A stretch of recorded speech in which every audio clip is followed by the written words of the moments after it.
Multiple homes along Harrods Creek are at risk of being condemned due to mudslides in the wake of the historic flooding. Addie Miners talked with homeowners who are really feeling this tonight. She's live to give us a closer look at what's happening there. Addie?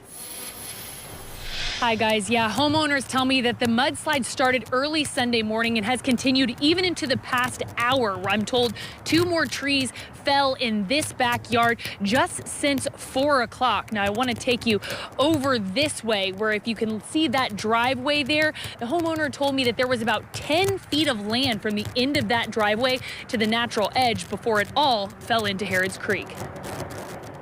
It was yesterday morning. I looked out and I started to see what I now know was some dirt that was going out into the water. It looked like some foam. That's when homeowner Tim Voigt says he walked down his deck stairs to get a closer look at the water and ended up capturing this video.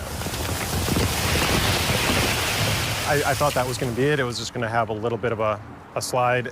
But through the day, it took about 18 hours, and the entire hillside ended up falling in. Not only did it take much of Voigt and his neighbors' yards, but everything in it too, which included the power lines.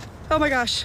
So it's just progressively gotten worse and worse, much worse than we ever thought was possible, or even midday yesterday that we thought was going to happen. We knew we were actually higher than the floodplain, but never really thought about a mudslide. 2 doors down from Voigt is where Tony and Cheryl Buckley have lived for the past 20 years.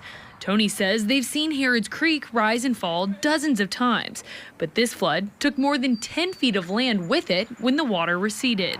It was pretty nice. I mean, we had a landing. It was an old landing, and you know, it was hard to get down there to it. I mean, but it was a lot better than it is now for sure. Hopefully it's not still sliding. That's hard to understand whether it still is sliding or not. Now, both the Buckleys and Voigt, as well as the other residents in this cul-de-sac, are holding their breath, waiting to see when the sliding will end, while also praying that their homes don't take any more damage than they already have. It's just a lot of uncertainty. We don't know what's going to happen. Will we get a stay? Will we not? Will this be restored, or will we have to find a new home? We just don't know. I'm scared because there's more rain coming, so that's going to add more insult to injury.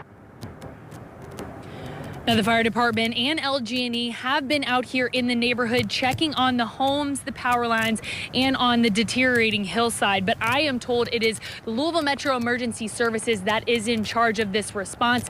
And a spokesperson from them tells me that they have been in contact with the U.S. Natural Resources Conservation Service, and they're working on a plan of action on what to do next.